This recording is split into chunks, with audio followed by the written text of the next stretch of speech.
Hey YouTube, I'm back with another video.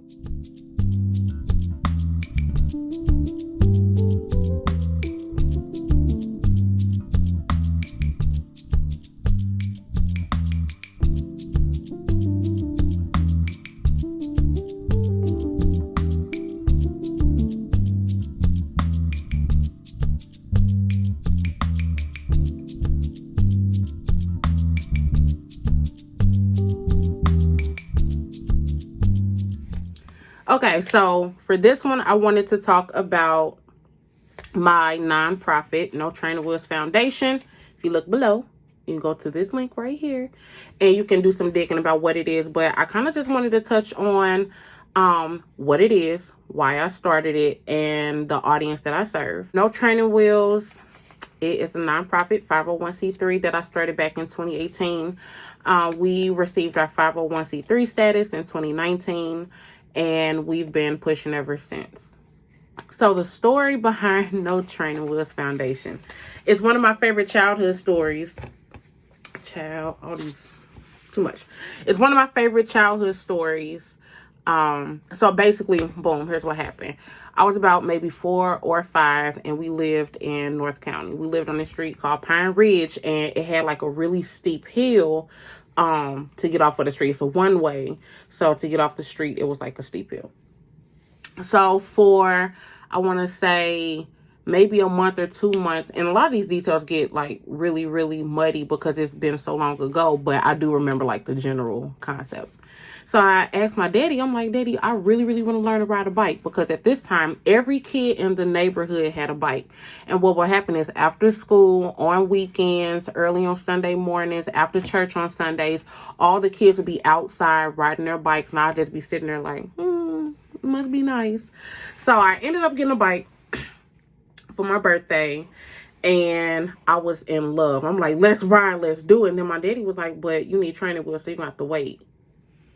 Oh, if it's not one thing, it's another. I've been waiting and waiting and waiting, and you told me I gotta wait some more. So me being the perfect little angel that I was, I waited. I was patient. And one day my daddy came home from work, and he had training wheels for my bike. So fast forward to that weekend, he puts the training wheels on. And at this point, I had family, well, my parents, they had family and stuff over. And it was just one of those, you know, the adults are hanging out, the kids outside. It was one of them type of things. So my uncle, he had been drinking, feeling real good. He was like, I'm gonna go put some air in your tire, niece. I'm gonna put some air in your tire. So he took this bike up the hill to the Shell station on 70 and Lucas Hunt. He put the air in the tire and he walked it back, and he decided that as a grown man, he was going to ride a 4-year-old's bike down this hill. Bruh. So he rode the bike down the hill. Or should I say the bike rode him. He and the bike just turning, flipping over each other. And by the time he got the bike back to the house, guess what happened to the training wheels? They was broke. I waited all this time to learn how to ride this bike. I waited for the training wheels like they said. I was patient. And now you telling me I can't ride my bike because my overzealous uncle decided to break off the training wheels? I wasn't having that. Now, keep in mind I'm 4. So at this point, all the adults over in front of the house laughing, and because my uncle, he is such a klutz. He's really a klutz. Anybody that knows Uncle Rudy knows that Uncle Rudy will break things. He has really good intentions, but he's just like, he's clumsy. What's gonna win a motherfucker? A chocolate dildo? So everybody was just kind of laughing about it, and the rest of the kids are already outside riding their bikes. So I'm just like, oh no, we're not gonna do this. So you know what I did? I got on that bike and I rode it. No training wheels needed. Never fell off. And all of the parents, they kind of stopped there laughing and stuff, and they was looking like, how the hell she already know how to ride a bike?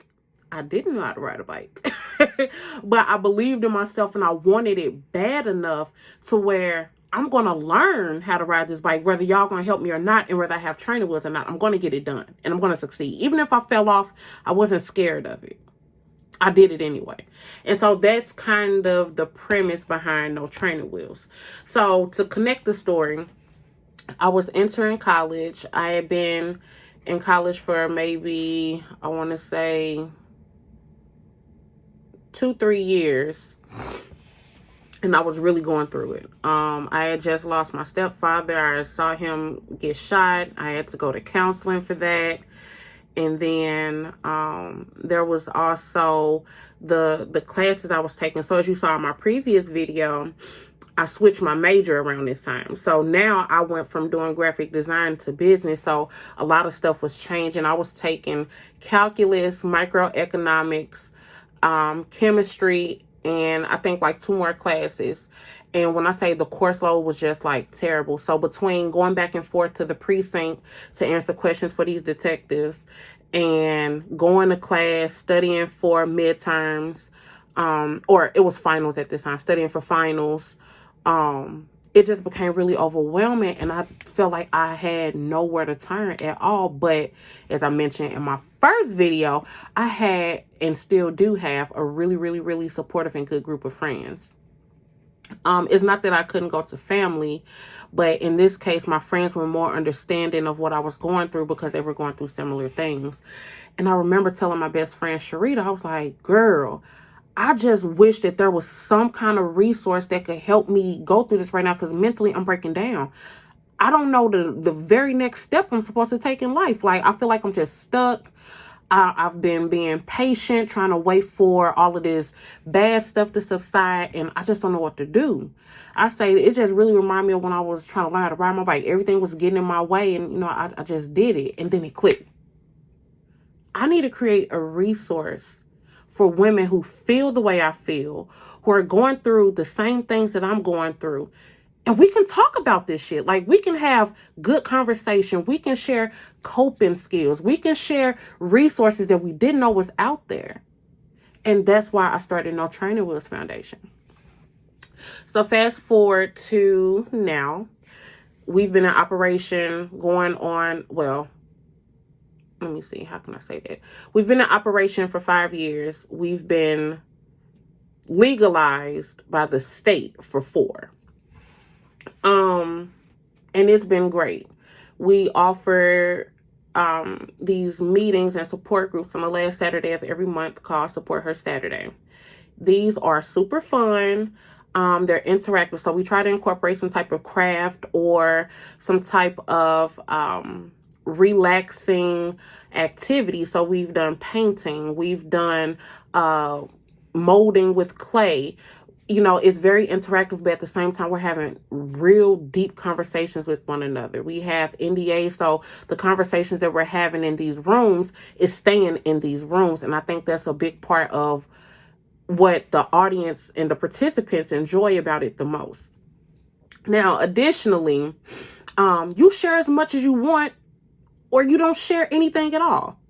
We provide food. We provide wine for those 21 and over. Just saying. I don't mess around with liquor licenses and stuff. I'm not doing all that. You got an ID? It's some wine in there. You got to get it yourself. I ain't serving nobody nothing.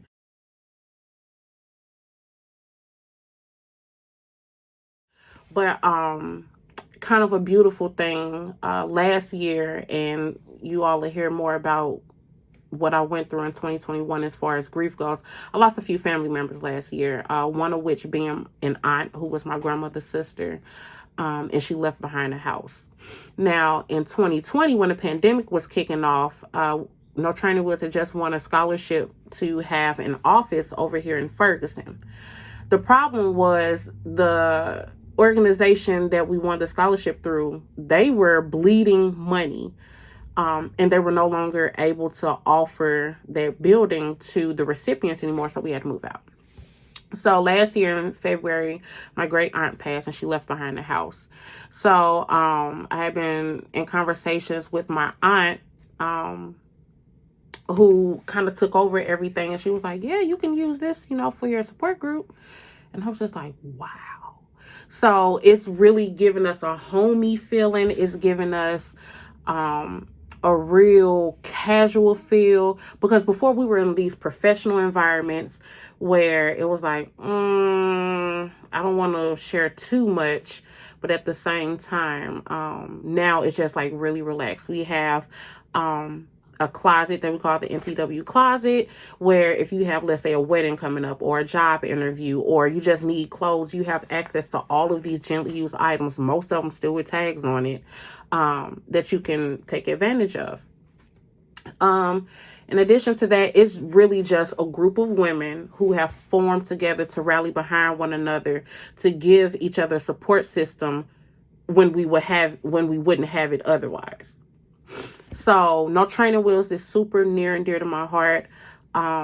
My goal in the future is to be able to operate No Training Wheels full time so I can offer more services, get these programs into the schools, and really start building the women up. Now, right now, No Training Wheels is focused on women between the ages of like 18 and I want to say 50. Okay.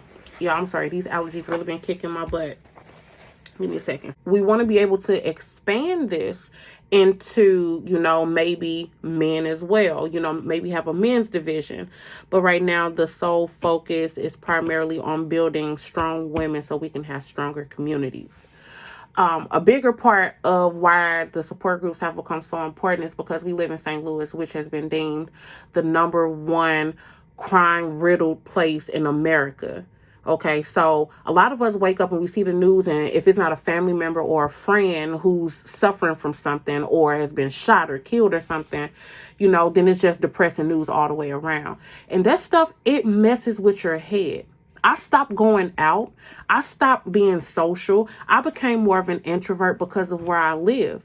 So I stopped living and I just started existing just so I could survive. And what kind of life is that? So these support groups also help get these women out of the house. Let's talk about what we're seeing on the news. How can we fix it? So when you hear me say we're building strong women for stronger communities, it's because we're teaching these women accountability. All of us know somebody who's been a part of some kind of criminal activity in St. Louis, and we haven't said nothing about it. And we're a part of the problem because of that. So we're teaching women accountability. We're teaching financial literacy. We're teaching how to maintain a home and a good familial unit so that we can be leading our families into better situations.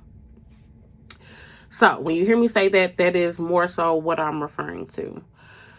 For the most part, we have had pretty good success. We've won scholarships. We've won a grant from the Boston Foundation, who has been super helpful even after giving the money with sharing other resources. And the goal is for us to keep growing. Instead of having one support group of mine, I would like to have 2. I would like to be able to get our Life Beyond program into the school so that we can help these young ladies transition from high school into college or whatever their post-high school endeavors are with less of a blow. Because when we transitioned from high school to college, when I was going, it was a mess. None of us knew what we were getting ourselves into. We just knew they said we got to go to college. I didn't sign my name on this dotted line, so I guess I got to go. But nobody mentioned the depression that comes from that. A lot of people get homesick and end up going back home. A lot of people have financial issues that they can't deal with. And not only that, but you're a freshman. You're dealing with all of these changes in how curriculum goes, in addition to still trying to be involved with your family. And if you were anything like me, kind of like the rock of your family, you feel a lot of pressure outside of school that's making it harder to focus. So I want to get into the heads of these young ladies who are in those similar situations. You got little brothers and little sisters looking up to you, mama working all the time. So you kind of the rock, but you still got to go off to school and do your own thing. That's what this is for. That's what the Life Beyond program is for.